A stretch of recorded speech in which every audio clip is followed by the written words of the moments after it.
Hello, folks. Welcome back to World War II TV. And there we are. This is the last in our Hürtgen Forest week. It seems to have flown by, but don't think we won't be coming back to this subject again. I'm already thinking about doing something for the 80th anniversary. So in the winter of 2024. So it's been really well received. Thank you, everybody, for watching. As always, if you're new to the channel, every bit of information you need is in the description below. You'll find links to my guests' websites, their books, etc., etc.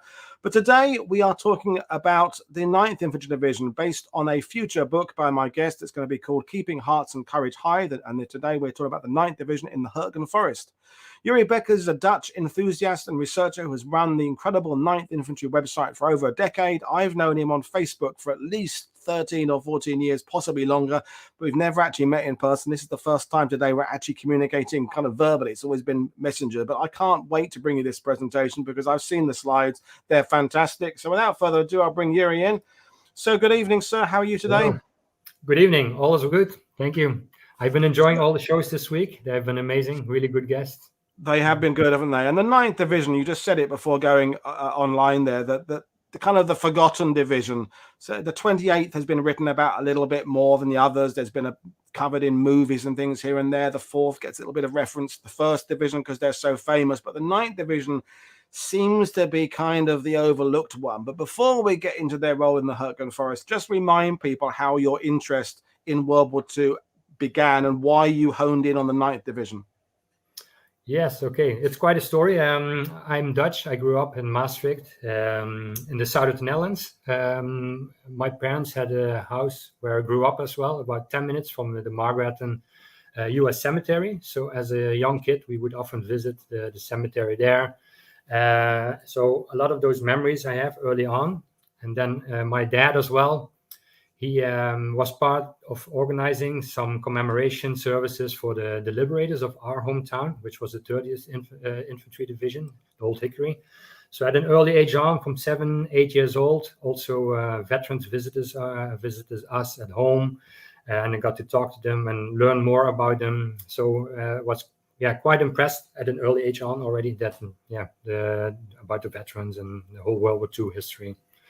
And then my grandfather, he joined the 2nd Armored Division as a volunteer with the Red Cross. So he also went all the way to Berlin.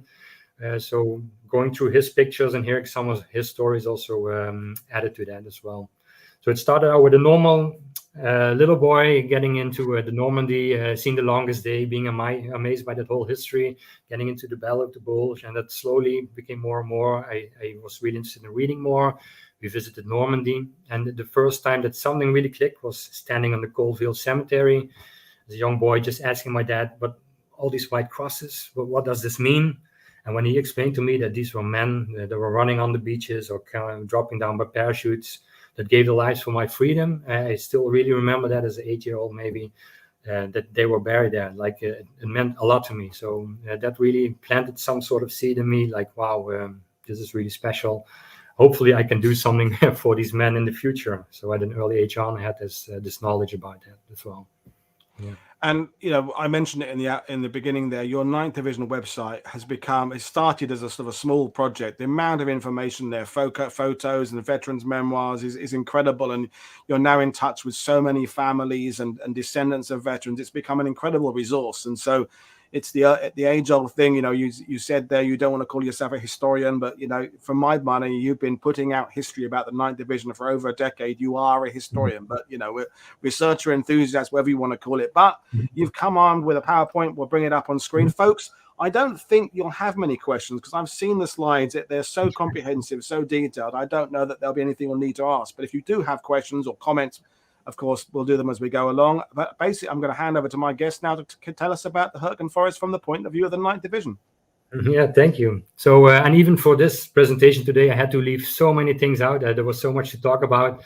And also, I just focus on the months of September towards December, because that's the main forest part. But the 9th Division was actually in battle all the months, all the way to February. So that's something that not many people realize, and I will talk a bit more about it today as well. So again, just a little bit about myself. I have a website that I created myself, and I've been researching the 9th Infantry Division for about 20 years. And also my interest in the Battle of the Hürtgen Forest started about 20 years ago. So I bought the book from George Wilson, If You Survive, from the 4th Infantry Division. And I never heard of this battle he was discussing, the Hürtgen Forest. So I looked up the road map. Back in the day, it was pre like Google. You could not find maps that easily. So it was the road map that I checked. And I found out that this place was just across the border from my hometown of Maastricht, less than an hour drive, and I never heard of it. So my dad and I, we went into the car next day and we drove there. I had the book from George Wilson in my hand, and we looked up the descriptions, and we just followed him a bit around. And that first visit in the Hürtgen Forest in the year 2000, 2001 was just incredible. All of a sudden, we could see the foxholes in front of us. The place was littered with live hand grenades, mortar rounds, empty shell cases, clips, lots of metal splinters from the shells, and I actually tripped over the metal part of a German Mauser gun. So I still have that at home, by the way. But this was just without metal detector, just walking around in this forest 70 plus years later. So that really impressed me. So I went back home and I thought I want to know more about this battle. So I found a few books that was describing the battle, and the book that most stood out to me was Edward Miller's book, who was earlier on this week. And therein he described every month what happened, all the divisions, and had a really good source material in the back. So for me, that was also the first time that I heard about the 9th Infantry Division. And Edward Miller, he dedicated several chapters on some of the actions, and I became fascinated by why were there so many casualties in such a short time, what happened to this division. Of course, I went online to find a book, but I couldn't find anything. There were no websites, so I just thought, okay, I need to start somewhere. I bought the official unit history, and then from there I created a little bit of content to create my own little website. And I thought, well, maybe some people will see this at some point. They can contact me, and maybe we can discuss the battle in a bit more detail. And then soon after, 2 weeks later, I already got an email from one of the veterans who served in the F Company 47 Regiment, my friend Joseph Bergen. And he said, hey, I fought in the 9th Division. I was in the Hürtgen Forest. I'm in touch with a few buddies. I have some pictures, have some information. So that was the start of a good friendship, but also I started gaining some information. So through his contact, I also got in touch with a few other veterans, and slowly they gave me some information, a few good stories that I put on the website as well. And that was basically my start. Then I found out about the official 9th Infantry Division Association. They had some newsletters. I also asked for some information there. And there was a great group of people, early supporters for my work, like Jay, Nancy, and Gail, and Lisa. They might be watching, but they were instrumental to sending me DVDs and CDs with a lot of after-action reports. So that was really, that also put an idea in my mind, like, oh, I should contact the archives and start getting some documents there. So that was the start of the website, and from there just grew and grew. And by now I have so many visitors, and every week I get between 2 to 5 emails at least from family members requesting information, sharing information. So you can imagine the last 20 years, the amount of pictures and documents and unpublished memoirs and stories I have by now is just incredible. So they always ask me as well for advice. Do you have any info on my grandfather, my father? So by now, I have so much information that for me, it's easy to relay this information to the families. And to date, I think I've been in touch with 900 to 1,000 families that I was able to provide information for. And just to interrupt you, given that they served in North Africa and onwards, does a lot of the focus concentrate on the Hürtgen, because it was, although a shortish campaign, it was, the losses were incredible, or do people's interests cover the whole of the ETO? So it's the whole of the ETO, but a lot of them is Normandy and Germany. That's the main focus. That's also where I have most of the information. I also have a lot of things about North Africa. I know things about it, but that's an area that I have for the future plan to really focus a bit more there on the actions. But I'm able to also provide them answers if they have any questions about that area. So, but you see Normandy and Germany are the main areas of the 9th Division for information, So, and that's also one of the things I'm doing. I have a full-time job I am very happy with. So in the evening hours, I have a few hours to spend on research for families, to work on the book I'm writing about. I will talk a little bit about it later. and just everything around it, updating the website, writing some articles. So it's a lot of things that I need to do in a few hours in the evenings or sometimes in the weekends. So that's why it's also taking up a bit of long time to get on with the book, right? Yeah. So I also come back to this later in the presentation, but I also helped the DPAA. That's the organization that helps, tries to locate missing soldiers as well. So I've been able to provide some information there as well. And a couple of years ago, I was recognized and supported by the official 9th Division Association as the official European researcher. So that was also very special for me to get that credit and support from them too. So, yeah, in the pictures, you just see a couple of veterans as well. I'm doing a short presentation there, but I will also talk about some of these men later in the presentation. Brilliant. So for those who don't know the 9th Infantry Division, I have a few facts I will just quickly run through. They were organized in 1918 in Camp Sheridan, Alabama. They trained in the U.S. When World War I ended. They were demobilized in 1919. And redesignating as a regular army unit in 1923. So they were reactivated again in August 1940 at Fort Bragg, North Carolina, under the command of Jacob Davers. And he oversaw the whole building up of Fort Bragg. So the men of the 9th, they helped building all the huts there, all the barracks, the training facilities. So they really took a big part in the creation of Fort Bragg as well. And the first battle engagement was Operation Torch in North Africa in November 1942. Then they had 2 more battle campaigns, one in Tunisia and one in Sicily in 1943.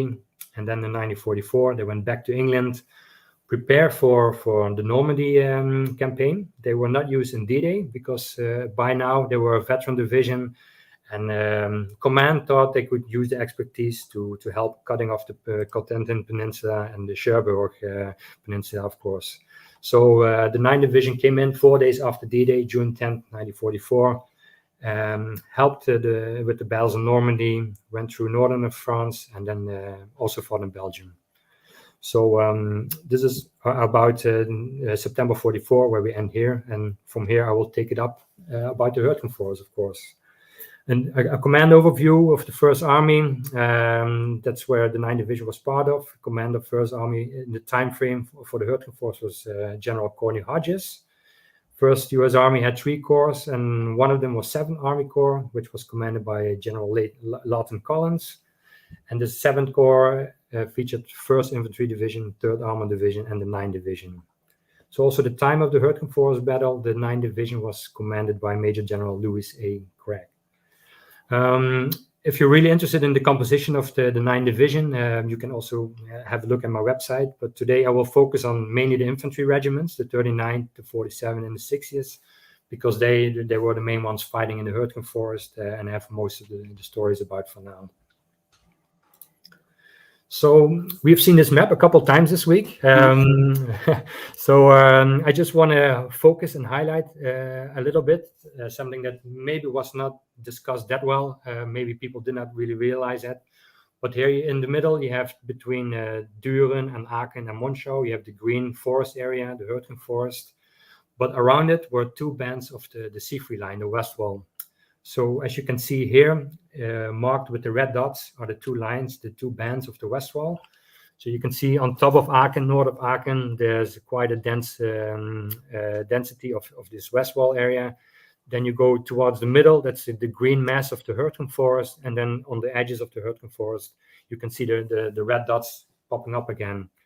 And around Schmidt and between Lammersdorf and Germeter, you can see a really big dense condition of collection of this red dot. So it was a really strong defense point there of the West Wall. And that's also exactly the point where the 9th Division had to break through.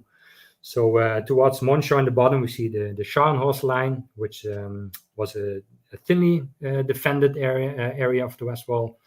And the Schill line, that's the northern line, that was the thicker defended constructed West Wall area. So we also need to keep this in mind because there's also a lot of talk, why didn't we go around the forest? You can also see 2 big chunks of West Walls also blocking this area, what sometimes is also forgotten. So I just wanted to point this out one more time.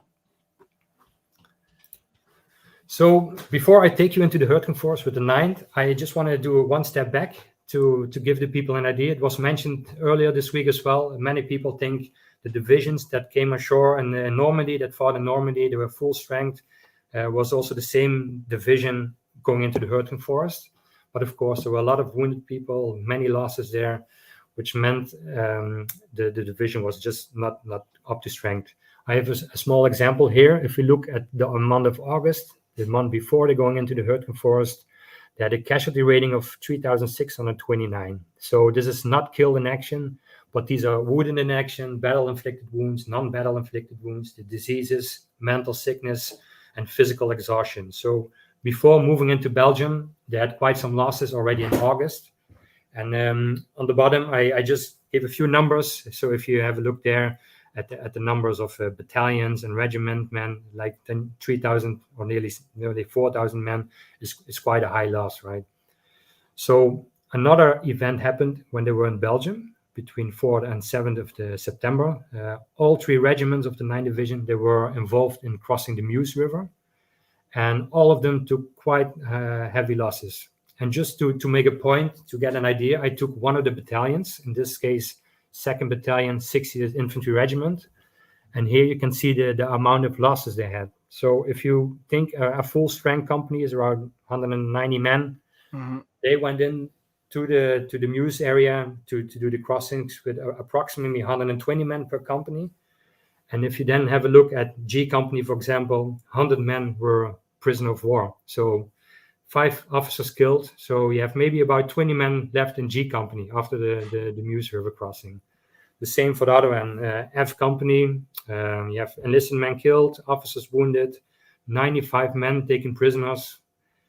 E Company, 35 men taken prisoners. H Company, 69 men taken prisoners. So all this adds up, these 3 days, 2.5 days of fighting to around 320, 332 casualties. And it is, so this is about 1/3 of a battalion strength, basically, that even a bit more. So this was the case just a week before going into the Hürtgen Forest. So you can imagine all these companies totally under strength. They were receiving a lot of new troops in because they were waiting for new people. So they were not fully up to the speed there, and they had to go into the Hürtgen Forest with a lot of new men as well. So this was something that I also wanted to make clear to the viewers, that this was also the case for many other divisions, but especially the 9th Division, because they were the first one going into the forest.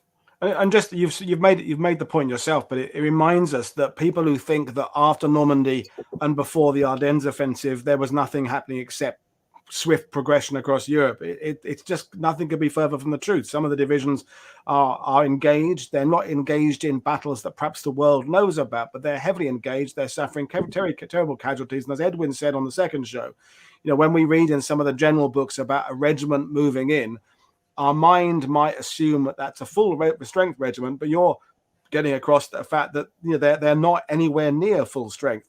Yeah, and that's before we even get into whether or not the Hürtgen Forest campaign was planned well. I mean, it's just reminding ourselves that they're starting at a very weak position. Yeah, exactly.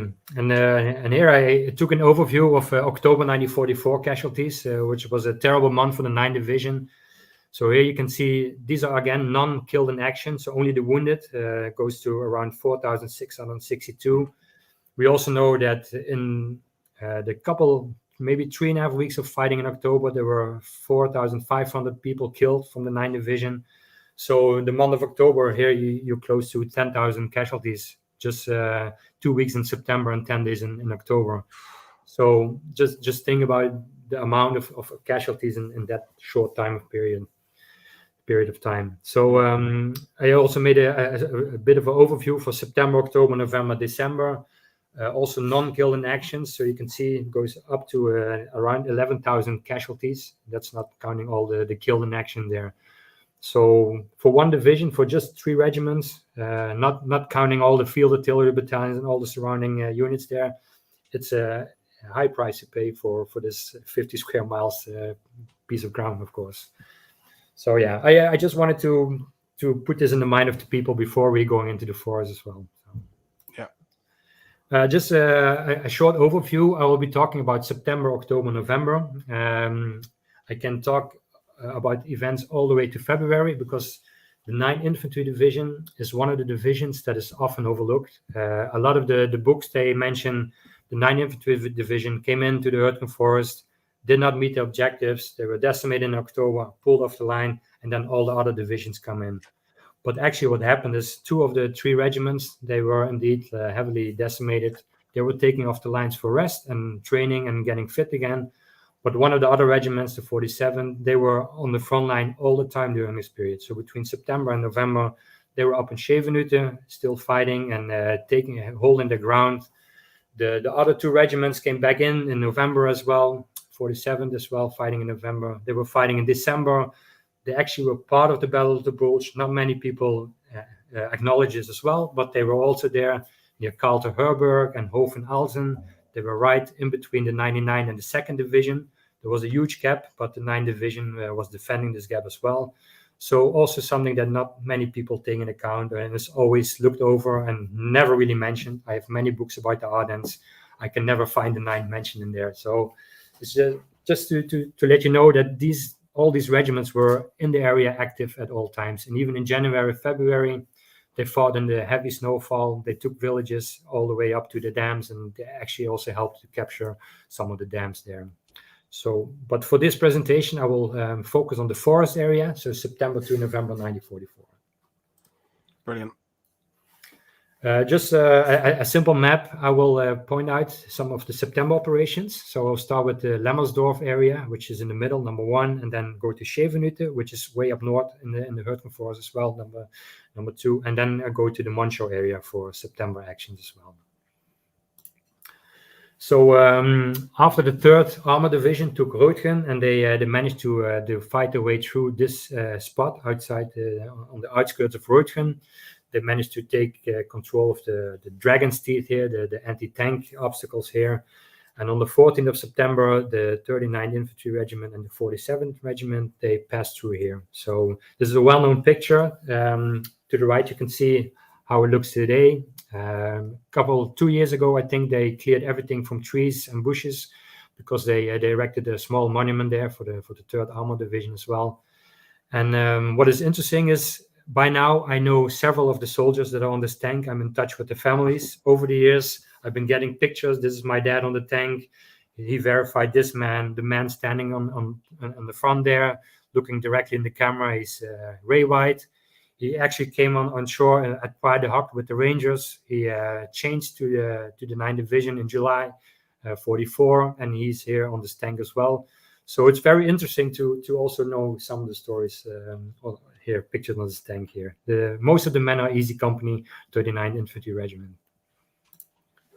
Here's a well-known person as well we saw earlier this week. It's Ed. We were in the Hürtgen Forest together a couple of years ago during a Hürtgen Forest conference. I just thought it was nice to put this picture in as well. It's also the same spot at the Dragon Teeth. And on the right, you see members of the 39th Infantry Regiment walking into Germany as well. So for the first part, I will take you to an area called Lammersdorf. The 39th Infantry Regiment, they had to take this, and I put down some of the objectives, because also a lot of books and a lot of people think the objectives for the 9th Division was go through the forest and take Schmidt, and that's basically it.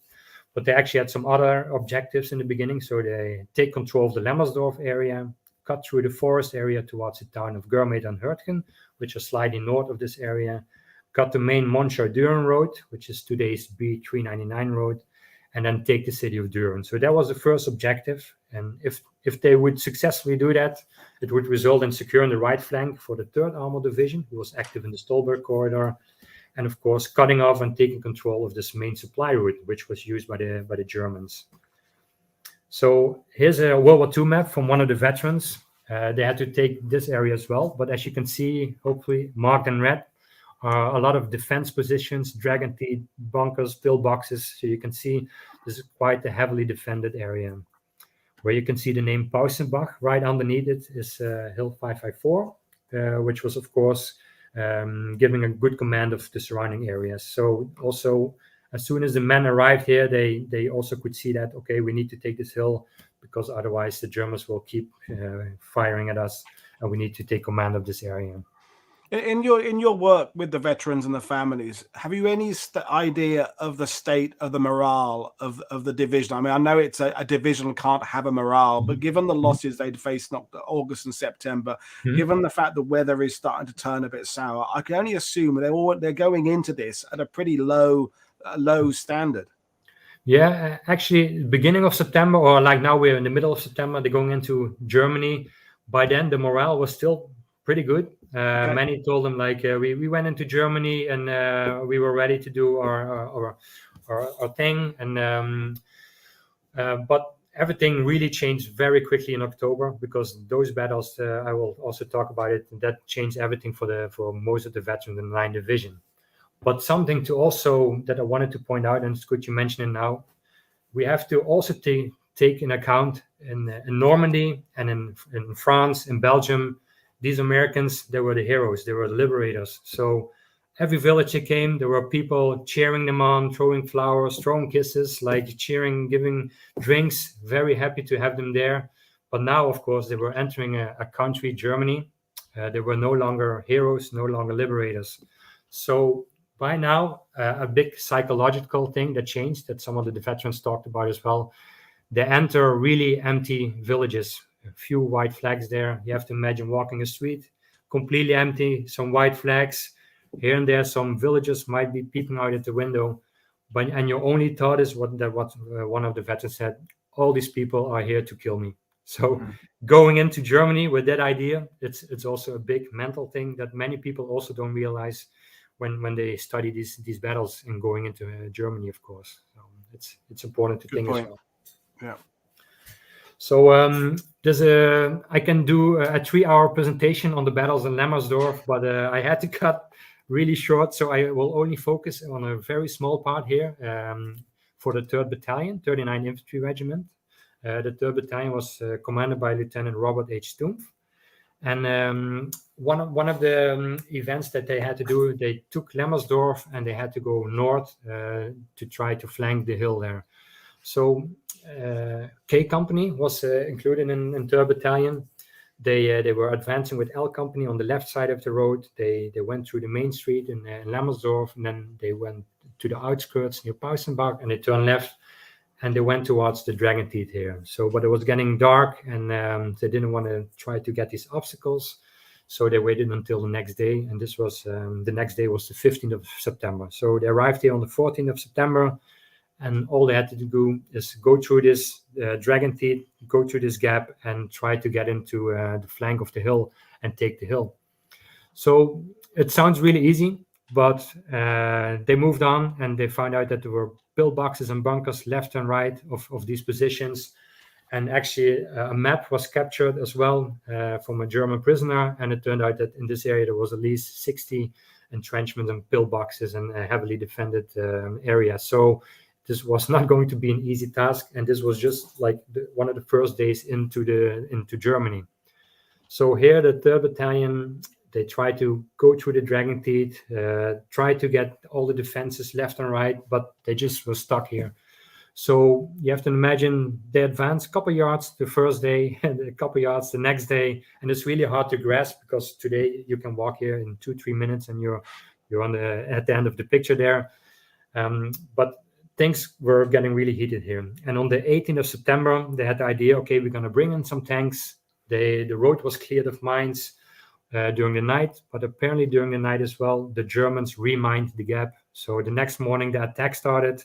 First tank hit a mine, was out of order.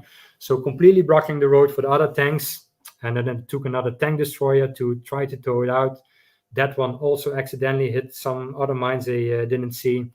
So it was just a big chaos and big mess there. A whole day was spent trying to get the tanks away there under some heavy fire as well. So it was really hard to get through these obstacles here.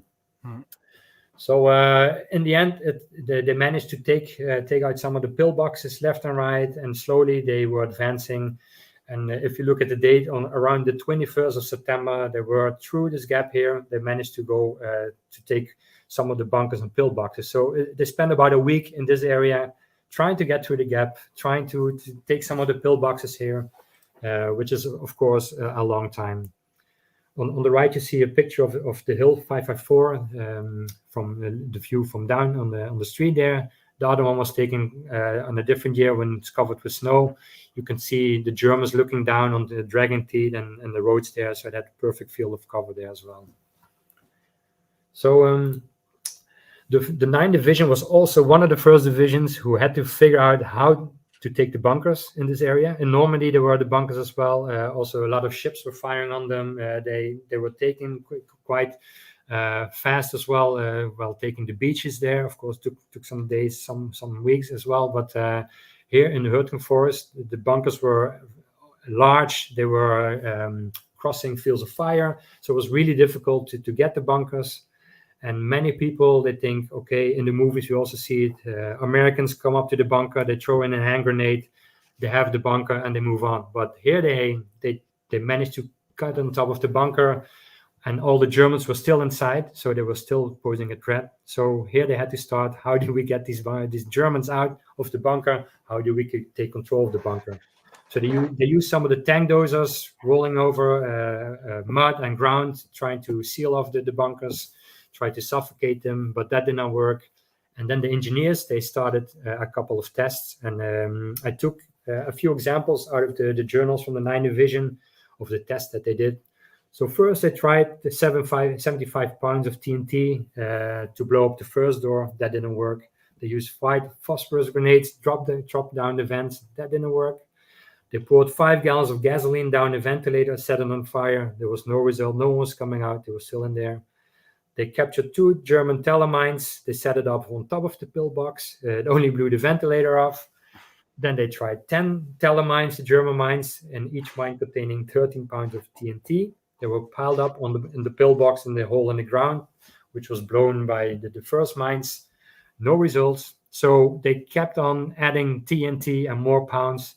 And then they figured it took 400 pounds of TNT, put them in a hole in the ground, covered it with dirt, and there was a tremendous explosion. So after this, the door opened. The Germans came out with bleeding ears and concussions everywhere. So for them to be inside a bunker, we can also imagine it must have been a terrified experience. But they finally had a way to at least get some of the Germans out. So they spent nearly the whole day trying to get one bunker and get all the people out of there. So thinking that there were a lot of bunkers in the area, they also knew this was going to be a tough job. And comparing to Normandy as well, I mean, they're having to do this work on the ground in the battle, whereas at least for Normandy, the divisions landing there, that work has been done mostly. They've done the trials. They know what explosives will take apart seawalls, and so the troops kind of have an idea. So you shouldn't really be going into a battle working out how to do it while you're in the middle of a battle. You know, we've talked about it this week already. It's the Hürtgen Forest is negating a lot of the Allies' advantages. You know, we've talked about the lack of close air support, the lack of artillery, but just the lack of intelligence. The 9th Division in Normandy would have been briefed on a lot of things about what they would expect to face, and now they're going into a battlefield where it's on the job training. It's not ideal. Yeah, exactly. It's a good point. And there was also a funny story that was actually in some of the journals. During the night, a group of engineers, they packed 6 boxes of TNT, which contained 50 pounds each. But somehow one of the boxes got mixed up with a box full of sea rations. So it's also in the journal. They blew up the bunker with 5 boxes of TNT and 1 box of sea ration. And then apparently there was a complaint by men of L Company in the morning that they opened the box and instead of food, they had a bunch of TNT there waiting for them for breakfast. So, and it was small details like that. When you find this in the journal, it's just really funny. And it's also very interesting to see that even these things are captured in the documents. So, we're getting a question about the particular story you've got on the slide there about the officer there. Did the officer in that pillbox surrender eventually, or was he wounded? And did his men, or did the men take that choice away from him? So basically finish off the story of the German officer. Yeah, so actually in this example, it also said in the report that the prisoners, they were afraid. They wanted to surrender way earlier, after the first couple of explosions, but they were not allowed by the officer. So in the end, like when this huge blast came, all of them, they were really like, okay, we're going in. Our commander and commanding officer made us wait here. But so for this particular case, the commanding officer made all these men wait. Yeah. So I think I think I probably would have done the same. It's like, okay, well, now it's time to get out. It was a bad blast. So. Amazing story. Yeah. So just to come back to the 3rd Battalion commander here, Lieutenant Robert Stumpf, it's quite a good story. Colonel Stumpf, he was a man born in Ohio, a West Point graduate. He was good in mathematics and science, avid boxer. And he was a really good, a loved commander. And the fun thing is, he dated and married the daughter of a man called Donald Stroh. Some of you might have heard, he was Brigade General Donald Stroh. He was also the Assistant Division Commander from November 43 until July 44 for the 9th Infantry Division. And after that, he went on to command the 8th Infantry Division. So this family has interesting people serving in the war, of course. Sadly, the son of Donald Stroh, he was a pilot, and he was shot down and killed during the Battle of Brest. So there was a 3rd member in the family also fighting. But I'm in touch with the sons of Lieutenant Colonel Robert Stumpf. On the right, you see Harry as well. He's my friend. He's the son of Colonel Stumpf. And here we are standing in the Hürtgen Forest Museum. And in the case, you don't really see it, is a telemine case with the stencil letters of Stroh, because Colonel Stroh, the General Stroh, he got this case, I think, from North Africa and used it as a personal suitcase. He put his papers in there, and his son Harry donated it to the museum as well. So, and the top right, some gifts from General Stroh that Harry donated to me. So the stars from Donald Stroh, I have those as well. So it's very interesting. And I just wanted to point this out. The picture in the middle is taken during the Hürtgen Forest battle in November 44, when it was birthday for Donald Stroh, and Robert Stumpf managed to visit him as well. So wow, yeah. Just during the presentation, I will try to add some personal stories in as well in between all the battle sequences I'm telling. It's brilliant. We're loving it. People say you're happy to talk for 3 hours, but I wouldn't ask you to do 3 hours. An hour and a half is more than enough. It's brilliant. Yeah. You can just do a part 2 sometime in the future. Sure. Yeah. And now we're coming to Schevenhütte, which was in the north part of the map, if you recall. So the 47th Infantry Regiment, they were advancing alongside of the 3rd Armored Division. Their objective was seize the road centers of Düren and roll up the 2nd Band of Westwall near Zweifel and Wicht. So this would result in securing the north flank, northern part of the forest, and securing the right flank of the 3rd Armored Division. Here you see a well-known picture for the Hürtgen Forest as well. This is taken in Schevenhütte.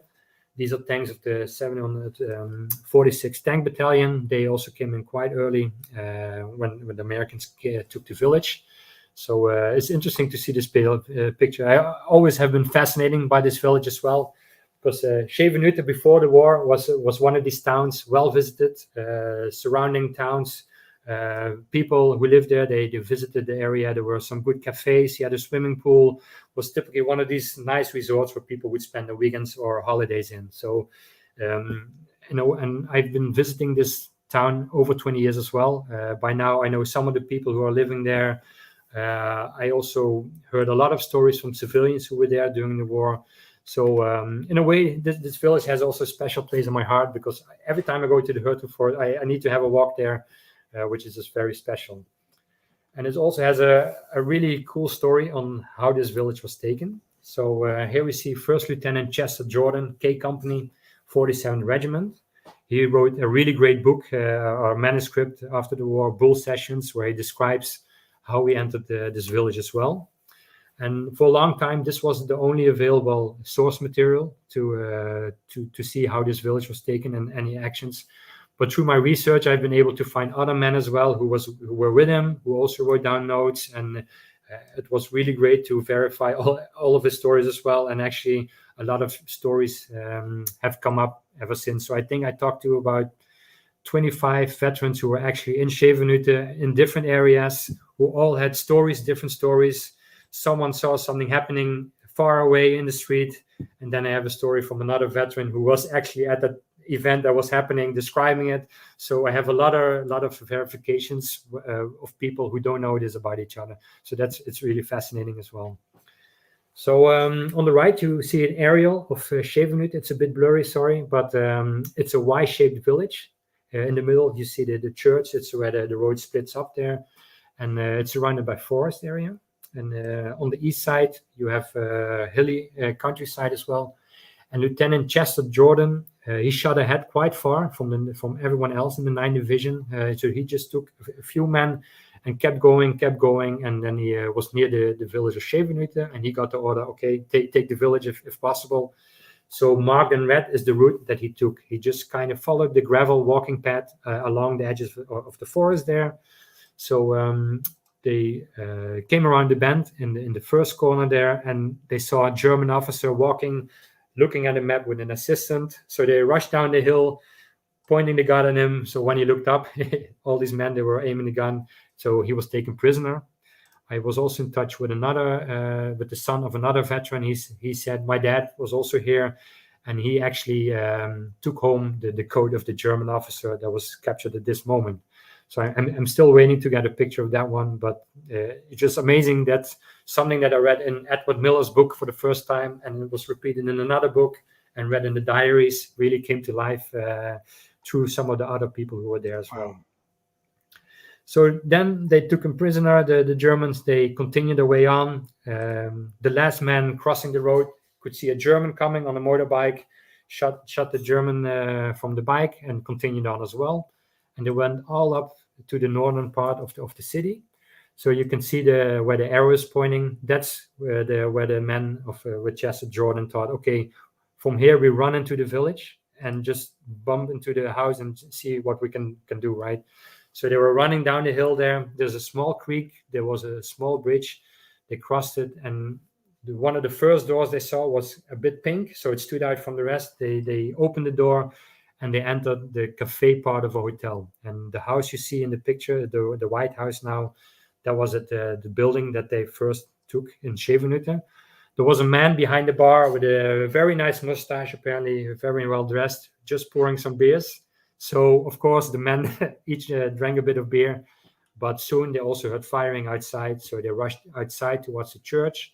And there were several men who also were into town. They came from the other direction. They saw a Kübelwagen coming with Germans waving at them. The Germans waved back, and then they realized they were enemies and started firing at each other, of course. So this is how Schevenhütte was taken on the 16th of September.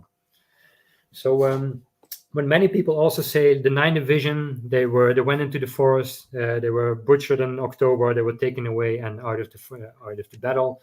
The 47 Regiment, they were on the front line here for 2 months.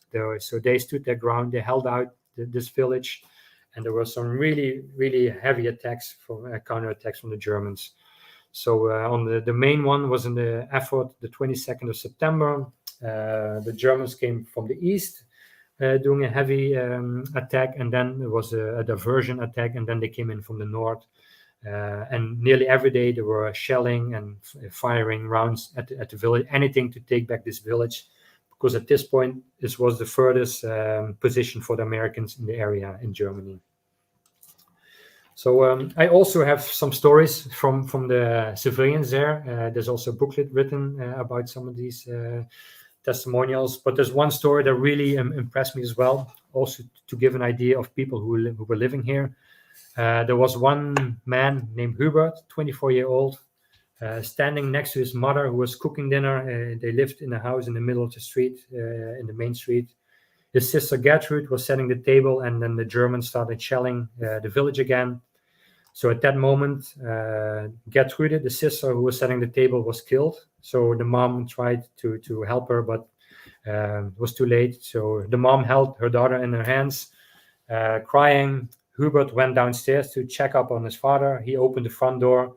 First thing he saw was his dad laying in the street, also dead, killed as well by the German shelling.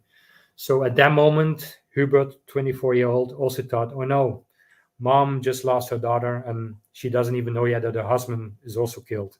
So American medics and GIs, they came to Hubert, and they also had to take the mother in to bring them to the cellars for cover, because of course there were many more shellings coming. But there were more stories like this in Schevenhütte, and a lot of the American people, American GIs, They were not allowed to fraternize, of course, with them, but of course, a lot of friendships were created in these villages as well. So here you see an image of Schevenhütte, the main street as well. You can see how badly it was damaged. To the right, you can also see the Hotel Casino. It's still there today. Behind this hotel is where the mortars were set up for the 47 Regiment facing east. So just to show you a bit of the battle damage in the village as well. I have another personal story here in Schevenhütte. I think in the year 2014, I was contacted by my friend Melanie now. She said, my dad gave me some money for Christmas. I bought an iPad. And he was like, so what's this thing doing? What can you do with it? She said, well, you can look up information. He's like, well, can you find any information? Yes. Look up the 899 Tank Destroyers Battalion in Hürtgen Forest.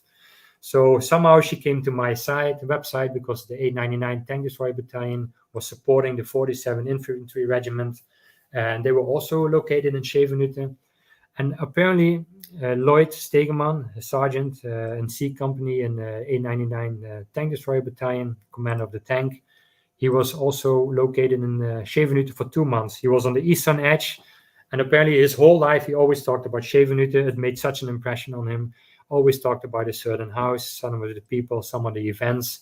So she said, my dad wants to talk to you. So we did a Skype session, and I think by then, I think he might have been 95 years old, but his memory was amazing. He knew, like, well, this is house, it was located there. He drew a map. This is where it was approximately. If you go behind the hill of the house, there's an apple orchard, and he knew a lot of things, a lot of details. So with this information, I was able to find the house he was in as well. So I sent him some pictures, and he was like, wow, I'll be damned, this is the house, and great job. And so it was really interesting to hear his stories as well. And I was just happy to also give him some pictures of the area, how it looked today. So in 2017, I visited the US. I visited the son of another veteran as well. And then I visited Moor, Minnesota, where we got to meet in person, as you can see here on the pictures. We spent a great weekend. I was just mainly listening to all of his stories, a lot of talks about Schevenhütte. And I also showed a lot of my research with him. And I was actually able to provide some information of what was going on because he knew, well, Germans were firing, they were coming, but he had no idea that through some of his actions, he actually held off a really large group of Germans. So if he didn't manage to do that, they might have been gotten through the lines, and things could have looked different as well. So it's quite a remarkable story as well there. And then sadly, he passed away a few years ago, but his family participated in an event that I will talk a bit more about later. So in the year 2019, I was able to take the sons and daughters and some of the husbands and wives and the grandchildren to Schevenhütte. This is the house. The tree next to the house is where he parked his tank next to, was facing eastward towards one of the roads coming out of the forest. So with the whole group, we were there in front of the house. We put down some flowers, also made the local news there as well, the newspaper. So here you see the family. So things like this in research is something that really is touching, and it's really worthwhile doing the research as well. So here we have the 60th Infantry Regiment. They had to go to the Monchau area, which was in the bottom part of the map, if you recall. Their objective was to secure the right flank of 7 Corps and establish a strong defensive position on the right flank. So they also had to capture the Elsenborn road center and the former Belgian army garrison area of Camp Elsenborn. So this would result in securing the road centers near the town of Monchau, securing the Monchau area, and of course, having command and control of the ridgeline overlooking that area was also very important. And again, here we see a World War II map from one of the veterans. All the red parts are defenses, bunkers, pillboxes, entrenchments. So you can see this ridgeline is heavily defended. And the task for the 60th Regiment, who had so many casualties just weeks before, they had to take this. So going into this area was also very tough. Here we see the Kalterberg, Hofen, Alzen area. It's very hilly, very rugged terrain. This picture was taken last October when I was there with my father, who you see in the picture. So it's kind of the similar circumstances, same season. You can see the picture on the left how steep it is. The men had to climb upwards towards the Alzen Ridge. There were huge bunkers in the area, as you can see in the middle picture. And on the right, you see the road that the 1st Battalion under command of Lieutenant Colonel Lee Chatfield also took towards Alzen. So here also a lot of bunkers were there. The terrain was terrible. They took a lot of casualties as well here. And once they entered the village, there was a lot of hand-to-hand combat, house-to-house combat as well. So it was really a difficult engagement for the 60th Infantry Regiment here as well. So it took about 5 days before they had control of the village. Hofen and Alzen was handed over to the 4th Cavalry Group, and then the 60s went on to Monchau, and then had to go north to fight the October battles as well. So now we're in October 1944. I just took one of the quotes of, I took several quotes here, but one of them really said it all, the worst place of all. During my research, I have talked to approximately, I think, 75 veterans who all were in the Hürtgen Forest as well. They have a really hard time talking about all the actions there. Many of them, of course, they lost many friends. And I put down a few quotes to give an idea of what they were saying, telling to me. Those 2 weeks in October in the Hürtgen Forest have been the worst days of my life. It was the worst place of all. Those damn pillboxes. One of my bodies went missing after moving forward. Soon I saw half of my body hanging in a tree, a day I will never forget. Even today, I still have nightmares about those October days. They will never go away. Never have I been so afraid in my life. I had no idea where we were going, and what was coming at us. Seeing my friends getting shut up like that is an image that will never leave my mind. It was pure misery, cold, wet, constant tree bursts and shelling. And these are quotes taken from veterans who started fighting on the 6th of October and stopped 16th of October. 10 days of fighting, worst days in their life. Their whole lives, they had nightmares about these 10 days. So you can only imagine how terrible it must have been there. Here's a short overview. On the left, it's a map from the Siegfried Line campaign by Charles McDonald. It's also a really good account, which provides good information. You see on the northern flank, the 39th Infantry Regiment, and the southern part is 60th Infantry Regiment. They moved east towards Germeter. They had to take, the 39 had to take the northern crossroad, the ridge side of Germeter, and then take the Vossenack Ridge and take Vossenack preferably. And then the 60th Regiment, they had to take the crossing, the road junction, the southern part of the town of Germeter, then move south and take 2 crossroads there as well, as you can see on the right. Those were the objectives in October.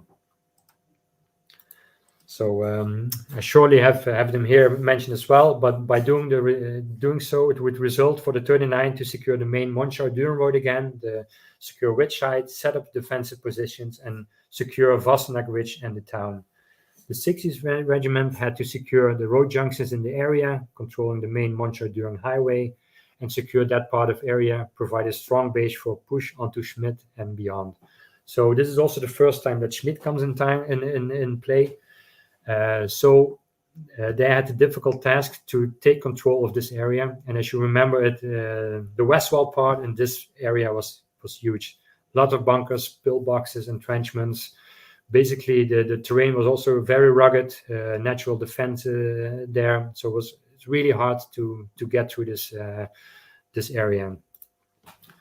To give you an idea, the 60th Regiment, they had to take one of the crossroads in the bottom, and in the black and white picture, you see the pillboxes scattered in that area. So they had the mission to take this area, but of course, still quite under strength. They went in here, took a lot of casualties, and here you see some other pictures of the area. And again, these men were every day, they were cold, wet, they're raining. They advanced a couple of yards, they had to pull back, try again next time. Artillery was falling on them. Buddies were getting killed. They were exhausted. They were wet, and a lot of death and misery around these 10 days for the 9th Division here. So in the inset, you see a picture of a soldier. That's John Eisenhower. He was actually killed in action in September in the same area when the 60th Regiment was there as well. And there's a small monument even today that you can see in honor of him. So I just wanted to point it out. If you have an area in the Raffelsbrand area, there's a small monument that you can look up as well. To the right is the bunker that he was trying to take when he was being killed. So in between all of this fighting, I just want to put another personal story. This is also very special to me. This is Second Lieutenant Guy Remington. He was a forward observer in the 26th Field Artillery Battalion. I was in touch with my good friend Claude, and his father served in the 26th Field Artillery Battalion as well. And he was a friend of Guy Remington, and he talked about him quite often. So when I heard more about Guy, I decided to adopt his grave. As some of you know, we can adopt graves of the American cemeteries, and this was the grave that I adopted. So he was attached to the 3rd Battalion, 39 Infantry Regiment, and he actually made it all the way up to the ridge above Wassenack. So he was there trying to call in some airstrikes from the field artillery as well. But the heavy counterattack came, so they had to retreat. And last man, he thought, I need to destroy the radio. He destroyed the radio by shooting in it, but by doing so, he was also killed in action there. So I adopted his grave, and it took me 6 years to find family members. I did a lot of research there. I contacted a lot of small villages in the US, libraries. I even emailed mayors of towns. I emailed wrong people with the same name who were not related, all these things. But after 6 years, I finally managed someone. I found someone through Facebook, Jill, and I was able to get in touch with her, and also Jordan, her dad. And Jordan actually remembered as a small child Uncle Guy. So it was very special to let them know where he was buried, because they had no idea where Guy Remington was buried. And then also they decided to come to Germany. So I took them to the area where Guy was fighting and where he passed away. And it's also the first time that family visited his grave. So I just wanted to share the story as well. It was very, very moving, as you can see in the pictures as well. After all these years, to be able to bring them there as well. Yeah, we have a question from David about the veterans you've met and the family members, about them. Were they aware that the Hürtgen Forest battle wasn't as kind of well known as the Battle of the Bulge? Did they ever talk about the fact it's a I don't want to use the word forgotten battle, because lots of battles are forgotten, but did they have that sense that it was a battle that not many people are interested in? Yeah, it's interesting, because sometimes I get people, my father, grandfather, he was killed in the Battle of the Bulge, and then they don't realize it was the Hürtgen Forest. So they have no idea at all about the Hürtgen Forest.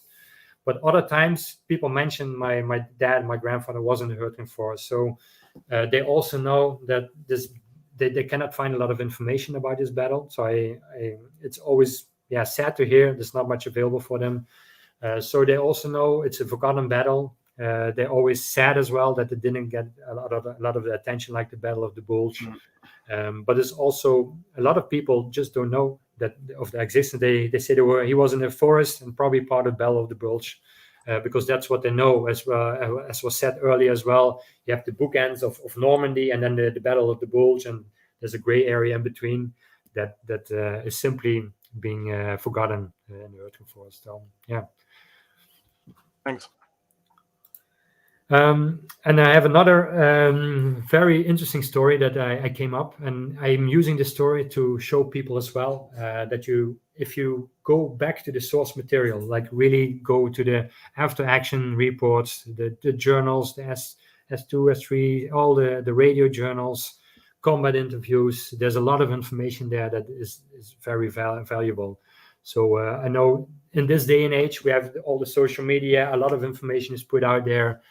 A lot of people do lazy research, I like to call it. They just copy paste a lot of things and they assume things are presented correctly. But if you really dive into some of the source materials, then you can come up with some really interesting stories, like this one that I want to talk about now.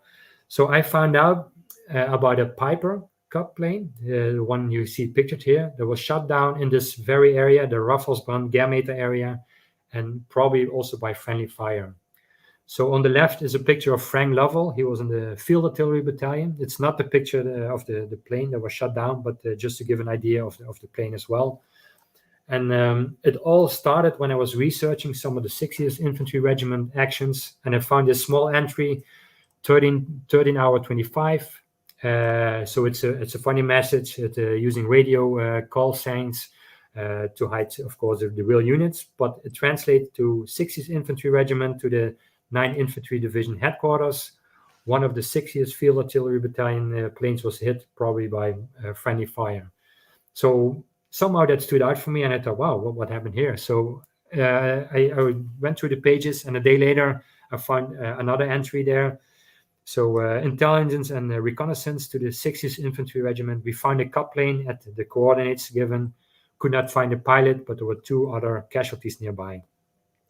And a bit later, we can see as well the intelligence and reconnaissance to 60th Infantry Regiment. We find a Cup pilot killed at the coordinates again, and his name was Lieutenant Orazo. So I thought, okay, I'm going into my casualty list, see if I can find the name there of this person.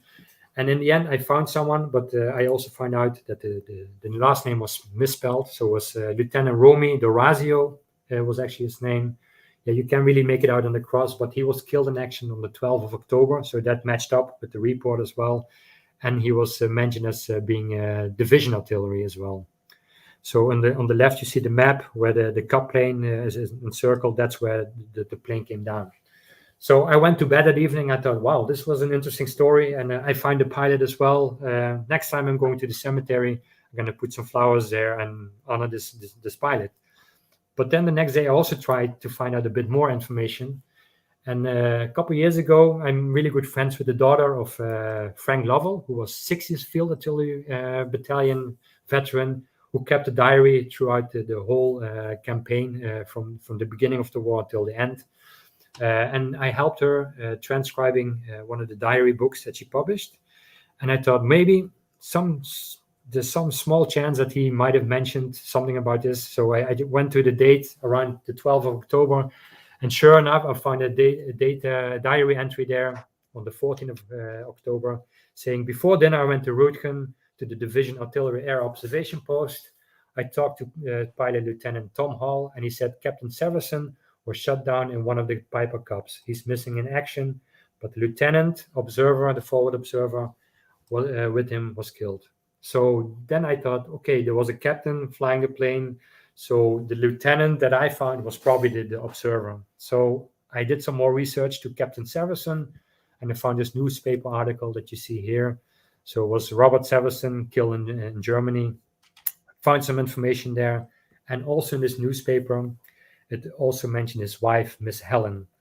So all of a sudden I had this beautiful story here that started with this small entry in a small radio journal, one of hundreds of pages that I have. So I was trying to get more information here. So I got to learn about Helen as well, and she was actually one of the few women in the Army Air Corps as well. For that period of time was quite unique as well. So she was a very smart woman, born in Marvin, South Dakota. She had a bachelor's with honors in political science. She had a master's degree, library science, and in her spare time, she just learned how to fly.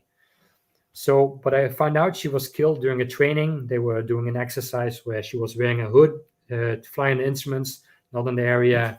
Something went wrong there. So she was killed on August 30th, 1943. I posted an article about it, and later I got in touch with the nephew. I tried to look up family and the nephew of Robert Severson, and he mentioned, yes, Robert was very depressed after his wife was killed, and he was just volunteering for a lot of dangerous actions. So I can really see that flying above the Rafflesbrand Germeter area in October 1944 in a Cup plane is a very dangerous action. So he got killed in action while doing so. So this was a very touching story, and was really amazing to also get a nice picture of both of them together. You can see the last resting place together there. And earlier this year, I was contacted by the National Museum of Military Vehicles in Wyoming, and they're making a display about a Piper Cup, and they're using this story as well to be on display in the museum. So that's also very special. And again, all of this started by just reading some of the reports, diving really deep into the material, and just pursuing some of these leads. Absolutely brilliant stuff. Yeah. Now I'll also go into the missing in action part. Here you see an overview of men missing in the forest area, especially in the Germeter Raffelsbrand area for some September, others October, mainly October. So here you have an overview of men who are still missing there. I put 4 names, a bit darker to stand out, and I will focus a bit on these 4 men. They were all part of C Company, 60th Infantry Regiment, and they fought in Raffelsbrand. Here the men are. On the left we have Sergeant Blanton, Raymond Blanton. Then we have Clarence Brotherton, Private First Class, and then Leslie Shankles, Private First Class, and on the right we have Private Walter Reuter Jr. So all of them were fighting together. They had to take a group of pillboxes in the area just beneath one of the junctions in Raffelsbrand, and all went missing in action on the 14th of October. So I think the year 2008, 2009, someone found a dog tag of Walter Reuter, the man on the right, in that area. And somehow the family of Raymond Blanton, the man on the left, her name is Nancy. We're good friends now, but she also heard about it. So she also thought, well, looking at the morning reports, Raymond was also there. Everyone in the family called him by his middle name, Carlisle. So she started to look into this, like maybe I can find some more information on the missing soldiers here. She gathered quite a lot of really good information. She gave me reports, some of the findings she had. So she had a really good base of research about these missing men. So at some point I also thought, well, I have a lot of information I'm sitting on. Maybe there's something I can help her with as well. So I also, it became a really big project for me to find out more about what could have happened to this man. And also on a personal note, seeing the picture of Raymond Blanton really touched me. This young man, here you see him in training with the 42nd Rainbow Division, but he joined the 9th Division in August, September. But just seeing him really impressed me, and he also became quite an inspiration for all the men that I'm doing research to and the Hürtgen Forest. So it became a bit of a personal project here. So what I did, I started to collect a lot of information. Here you see the area. The main road at the end is the road junction they had to take. The men, they were located on either side of the road here. They had to move east into the forest part.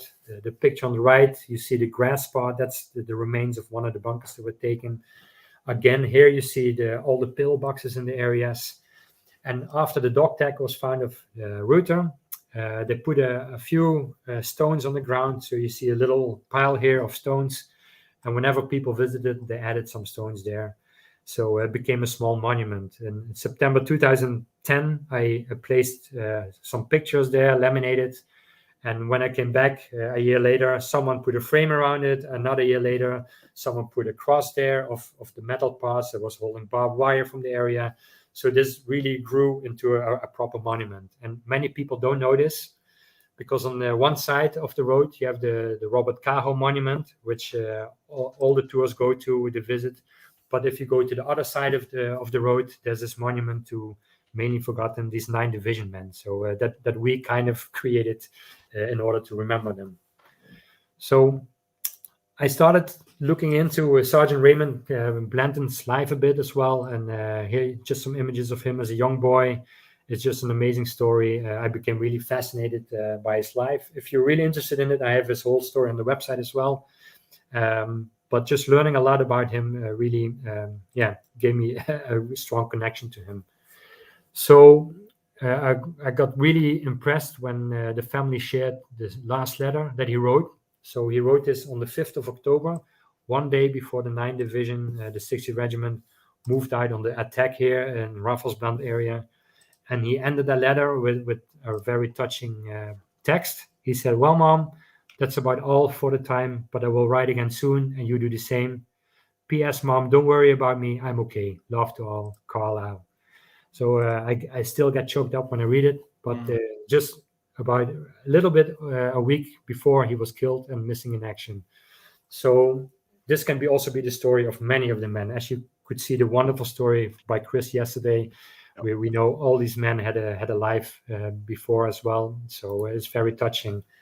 So I started getting all the information I had. I went through all my combat interviews, all the reports, journals. I took the field artillery reports because they have often marked coordinates of targets. I went through that. I went into the German archives and just mapped out the days around the 14th of October. You can see the overlay on the map. It's not that clear, but I also have the daily overlays of the exact positions where each company was. So I really narrowed it down to a time frame. So as you can see here, at 12 o'clock, C Company removed from the position north. They went to the next bunker. So to that level of detail, I've been going with this research.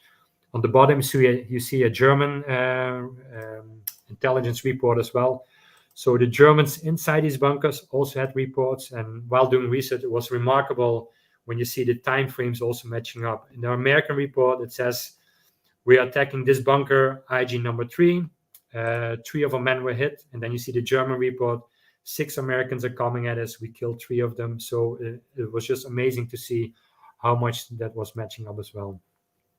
So by then, I also got in touch with the DPAA, the Defense of Prisoner of War Missing in Action Accountancy Agency. I got in touch with Dr. Ian Spurgeon, and he has done a tremendous job in trying to locate missing men in the Hürtgen Forest. He also wrote a beautiful article about it, and there's a really good video as well on YouTube somewhere where he discusses how they work finding missing persons in the Hürtgen Forest. And his team has been doing a great job. So I got in touch with him as well. He done some research and asked me, can you share your research as well? So I had quite a thick booklet of information that I shared with him. And in it, I also marked, because I checked the IDPFs as well. These are the files of soldiers who've been killed with some more information. So I started to check all of these as well. And it was not easy because the 60th Regiment was here, the 9th Division in October. Afterwards, the 28th Infantry Division came in here, and then the 78th Infantry Division was also here. So we have 3 divisions in this area, all getting some casualties as well. So, but I managed to request all the IDPFs. I studied them. I matched them up to some of the enlistment records. So you can see, okay, this man, his height was 1.85 meters. The body here is a little more smaller. So I started cutting out a few of the IDPFs, and I ended up with a result of about 5 or 6 possible possible soldiers who were buried as unknown soldiers in Henri Chapelle and the Ardennes Cemetery. So this was also included in my research, and together with Nancy and Ian, we discussed it a bit, and we sort of had a match and overlap. Okay, with all the information combined we now have a case. We can get some of the remains out of these graves and start doing DNA research on these. So then I also helped finding families of these members, and some of them I was in touch with already. Some of this I managed to find and urged them to get in touch with this organization to provide DNA samples. And it took a couple of years, but then in October 2018, I got the great news that one of them, Leslie Shankles, was identified, was going home. So this is just really special that I could play a small part on this as well to actually bring someone home. So brilliant stuff. A year later, in April 2020, right when COVID was going on as well, Clarence Brotherton was also identified, and of course I was in touch with Nancy about her uncle Carlisle, and both of us were like, I think it's going to happen. We're really close. And I had this feeling like, I think something will happen soon. We're so close. I have a good feeling. Sure enough, the next day, she gets in touch with me, say, okay, I also got the word. Carlisle, our uncle, has also been identified. So it was great work by DPAA, combined research of the family, the DPAA, and myself. And So we were able to also bring him home. It was later because of COVID, so they had to wait quite long before the remains were brought home. But here you see some of the pictures of Raymond Blanton's homecoming. A beautiful arch of honor there done by the fire department. Nancy holding the portrait of Carlyle. The family standing around the coffin with most of the remains that were left there. So it has been a really touching story that was always there for me. And I think I spent 12 years doing research on and off to help them as well. So another personal story of this area.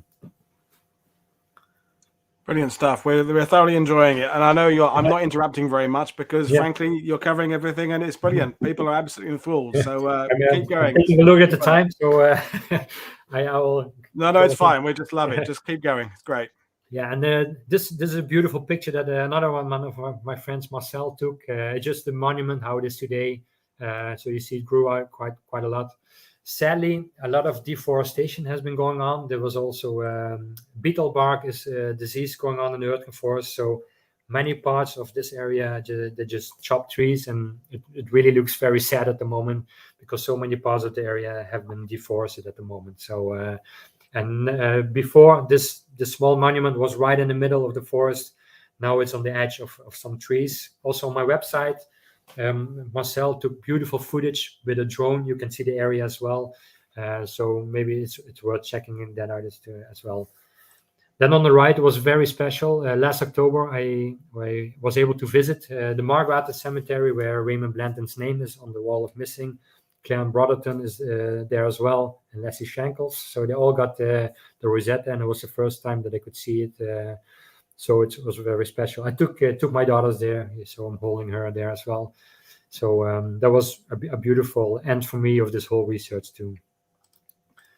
So we're still not done fighting in the Hürtgen Forest. So the month of November, not many people know that the 9th Division was also fighting some battles there.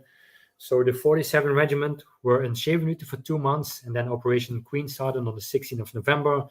Basically a big air bombardment operation to bomb quite a lot of places in the north part, Duren as well, in order to create a gap so the First Army could go through there.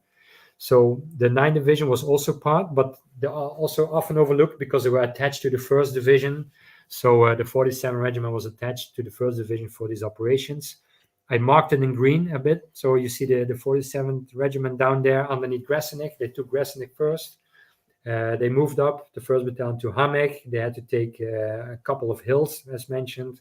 2nd Battalion, they had to go north to Nothburg, Hürtgen, and then ended up at the Frenzerburg castle on the top there.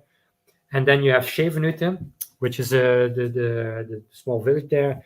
And the 3rd Battalion was there, and they kind of directly went north to a place called Bovenburg, and then also ended up at the Frenzerburg castle.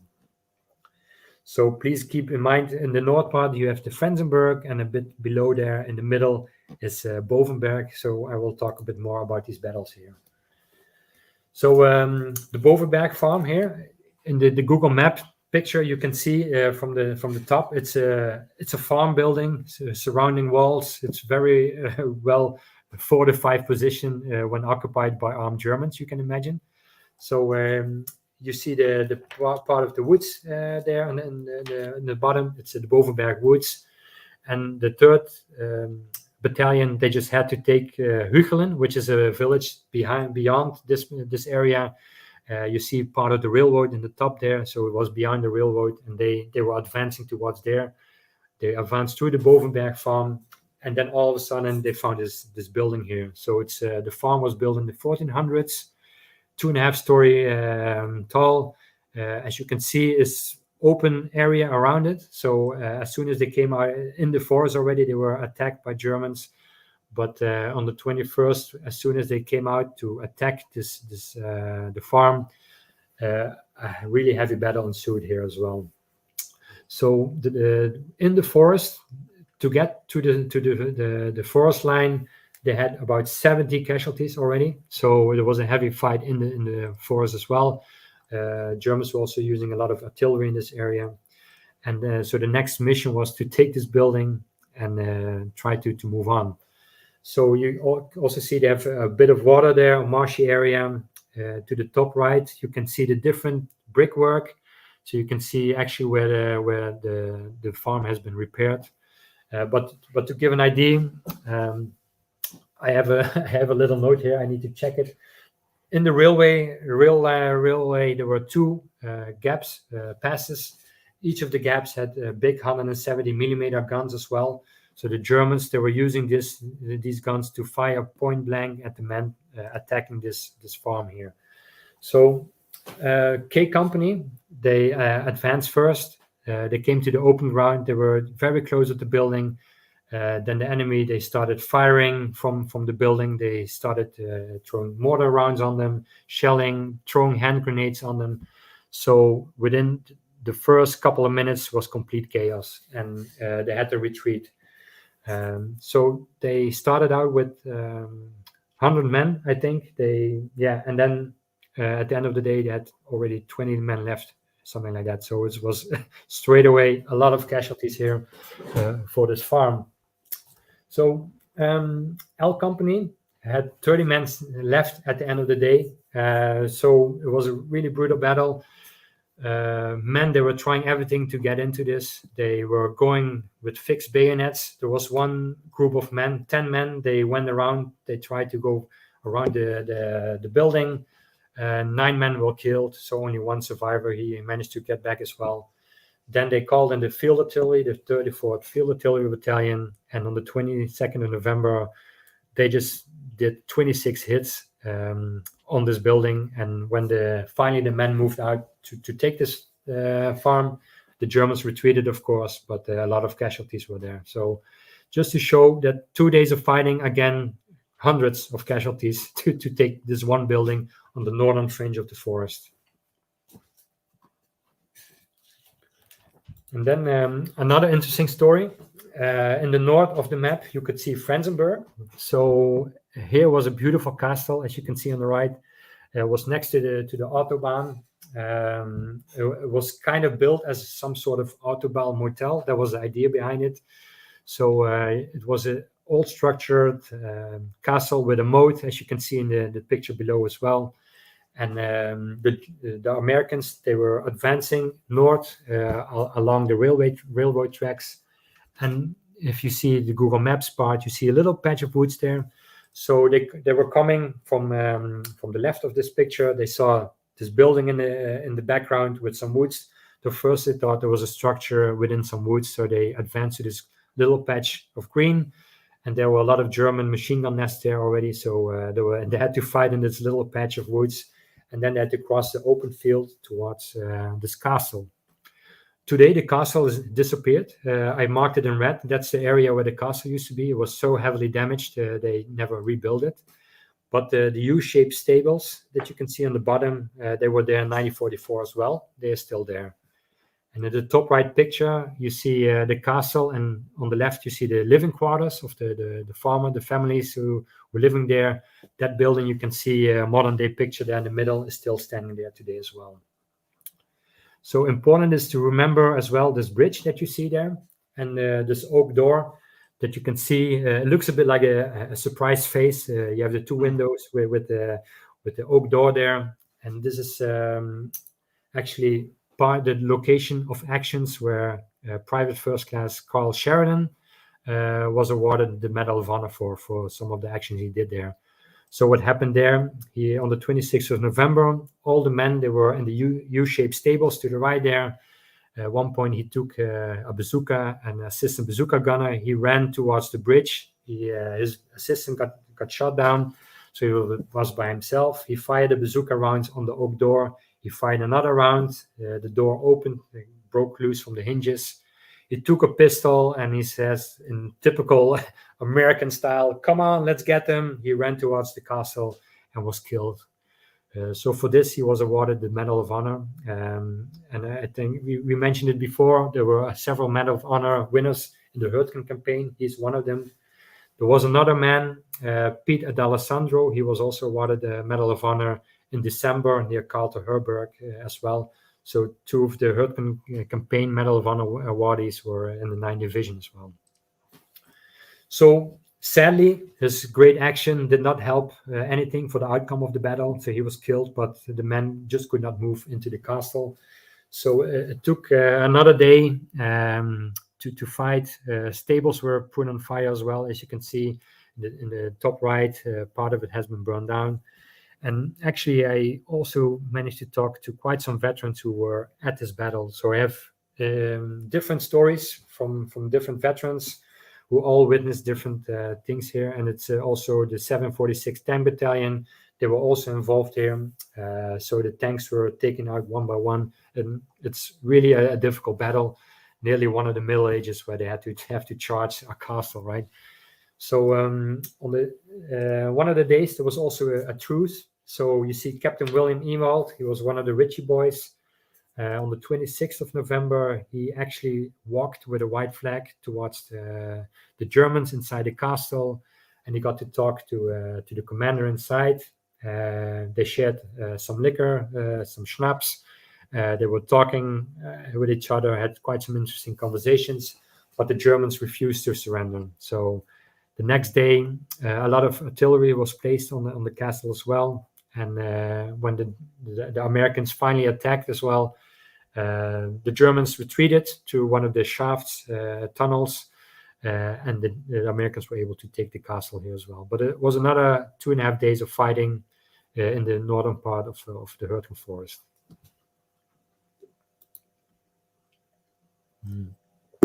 Yeah, here you see the area as it is today. You can see where the castle used to be is now some farm, some horses are there. There's a horse manege, I think, there. So it's nothing is visible anymore, but you can see the U-shaped stables. They're still there. In the picture on the right bottom, you see 3 of the sons of a veteran who was there as well, who fought there.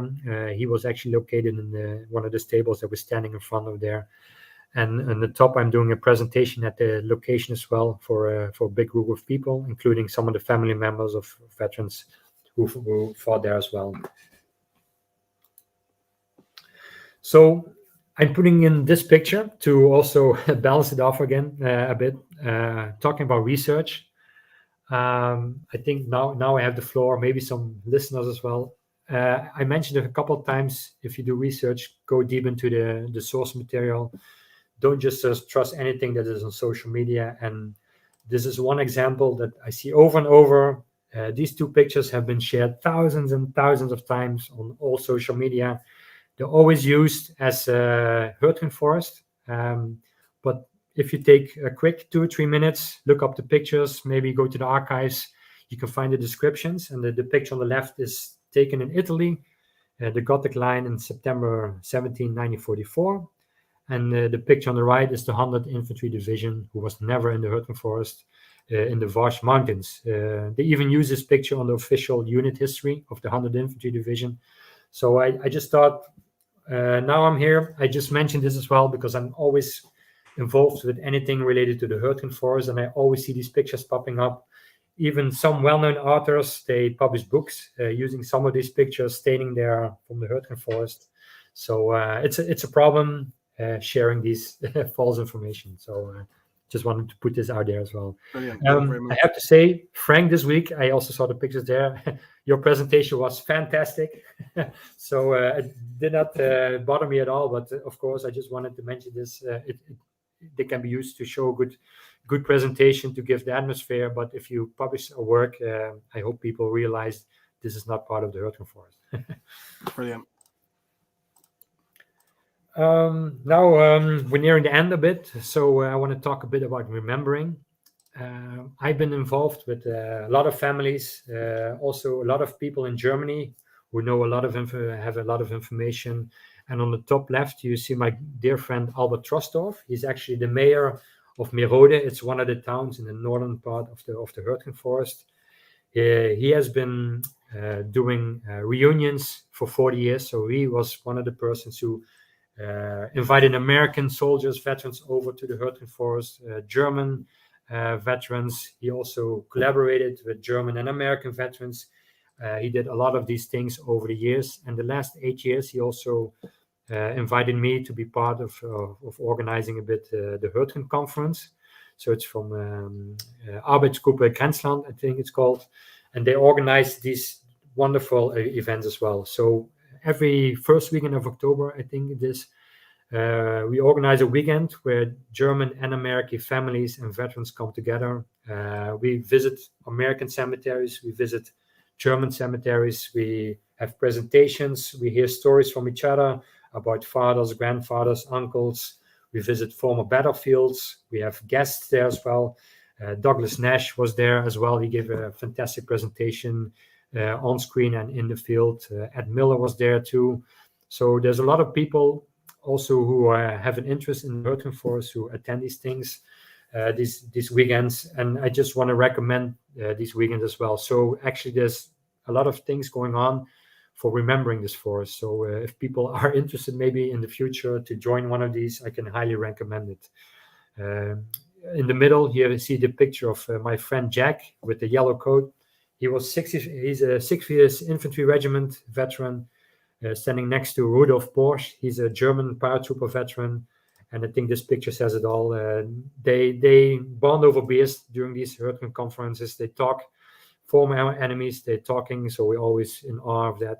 To the top right, you see Paul Schumacher, a veteran of the 39 Regiment with the red coat, standing on the German cemetery in Wassenach next to the German veteran Rudi.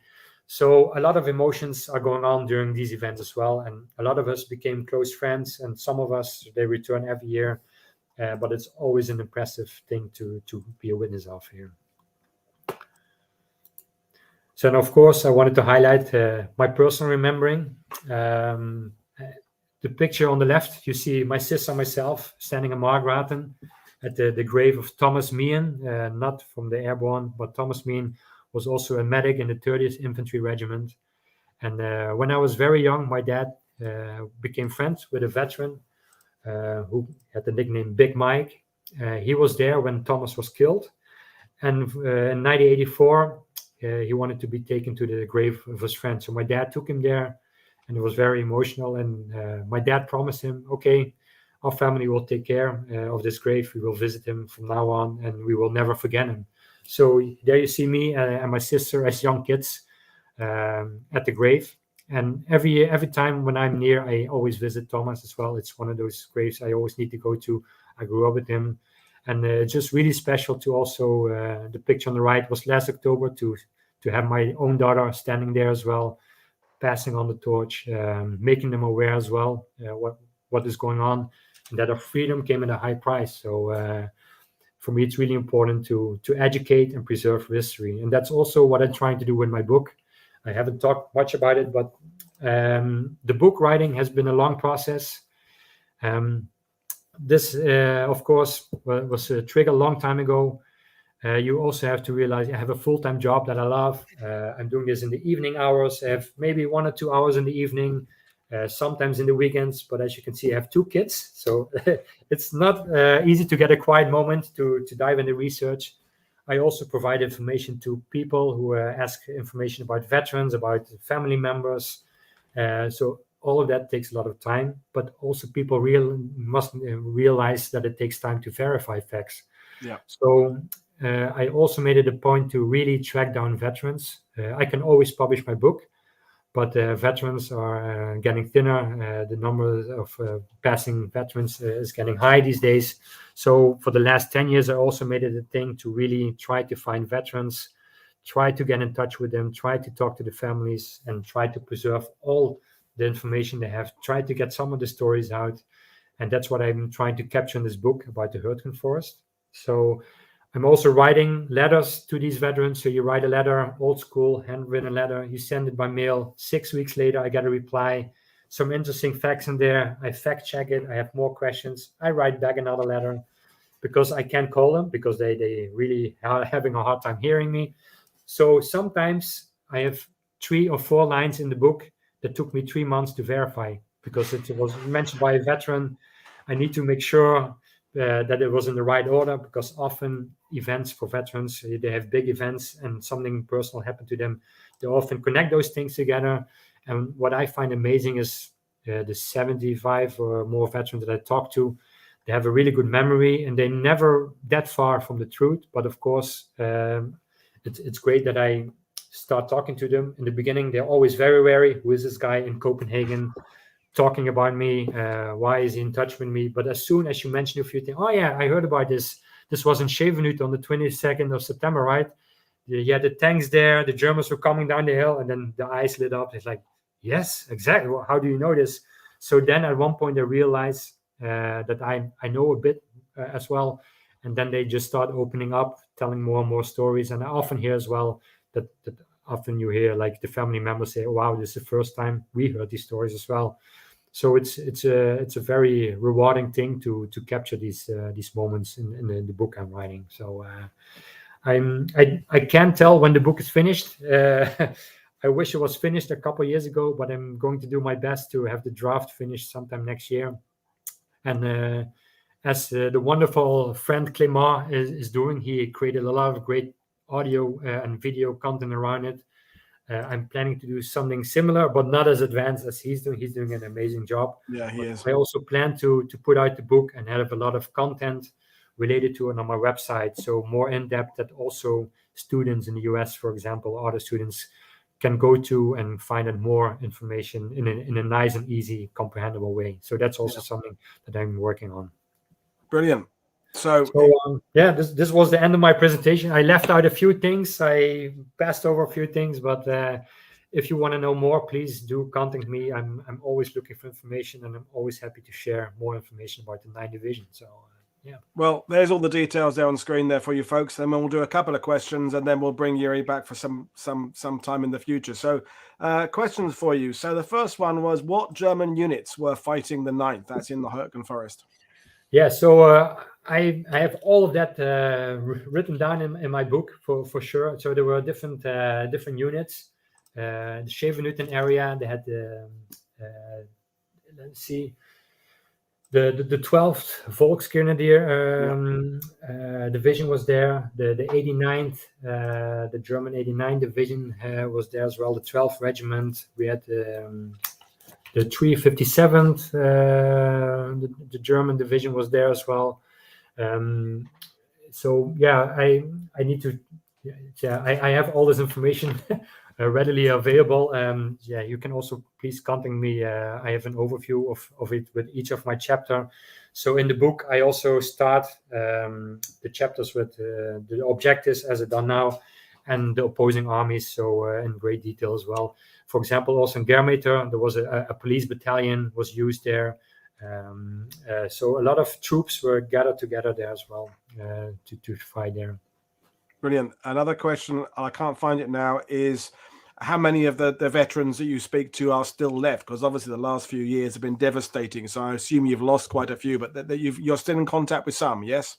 Yes. At the moment, I'm in touch with 3 of them. All of the others all passed away, sadly. So yeah, and it's also a quick story as well. Many of you might know The Crown, this TV show. There was an episode about the Moor files. It was the 9th Division patch showing. So I created an article about it. And this was a veteran that came in quite late, but I got in touch with his son. And after I wrote the article, he said, actually, my dad was the veteran who discovered this Moor files as shown in The Crown. So sometimes I still get veterans contacting me at a later stage, and the family members, which is, of course, amazing that there's still 97-year-olds want to talk to me here. So, yeah. And people are saying it's a brilliant show. Benjamin Allen is asking, have you got a publisher yet for the book? Or... No, not in the moment. Of course, when I have a draft ready, I'm thinking about asking a few friends, authors as well, to maybe have a look at it, giving me some advice. And worst case scenario, I don't mind publishing it myself. I have some good ideas about it, of course, but maybe if I get some good feedback. Well, I know a few people via the channel, so yeah, right. I'd be happy to look at a manuscript and share it around with some people. And yeah, I mean, your enthusiasm, your knowledge is unparalleled. I knew it'd be a good show, and people are just saying, bring him back for more. So we will bring you back for more. But frankly, talking for nearly 2 hours in one go without me, I didn't say much today. It was on my quieter show. So it's been brilliant. And your work is ongoing. And I think that's one of the things that separates people like yourselves from the people who who are professional military historians who will tackle a campaign. They'll write about Burma, or they'll write about Monte Cassino, or whatever it would be, and then they finish that project to a deadline, and then they submit it, and then they move on to something else. In your case, and I'm thinking of Ronald Yelters, who writes about the Rifle Brigade, it's an ongoing problem or quest. So at what point do you stop? Because as you know, the minute you finally send off that manuscript, you'll get an email the next week saying, here's a story about a guy, and you'll go, I wish I put it in the book. So that's the dilemma that you're facing is the fact that your work is never done. It's never finished. It's not like the book will be, well, okay, that's it. I'm closing the chapter. I'm going to close down the website. It's just an ongoing thing. Yes, that's true. And maybe some of the stories can be in a future edition. I don't know, but of course, my dream is to chronicle like the history of the 9th Division. So I also would like to create a book at some point about the Normandy campaign. Have quite a lot of material for the Meuse River crossings, which will be a smaller publication. So I have some ideas. I just need a bit more time, and so it's not easy to write about a complete division. One of the authors who's doing that is Joe Balkowski, of course. He has wonderful books on the 29. So he's one of the few authors that I can relate to. Describing a whole, but he was doing it full time. Of course, there was a period when Joe's retired now, but he was full time historian of the 29th Division, which gives him a little bit more time. And he's considerably older than you as well, so he spent 40 years doing it. So it's comparing yourself to a legend like Joe Balkowski. But anyway, Yuri, we could keep on chatting, but I think we will end it there. I can't wait to have you back on again. It'll be great. And folks, tomorrow we have our last Sino-Japanese war show because my guest Toby Lincoln had to delay it, but that's about the Nanjing massacre. He's also going to talk a bit about the remembrance and how China views the war today. So that'll be great. So folks, I will see you all for that. Then we have our big SAS panel discussion on Saturday, and then 2 shows coming your way Sunday. So as always, thanks for watching, everybody. Thanks for sharing what we're doing on social media. Thank you, Yuri, and I will see you all again. Cheers, everybody. This is Paul Woodadge for World War II TV signing off. Cheers. Bye.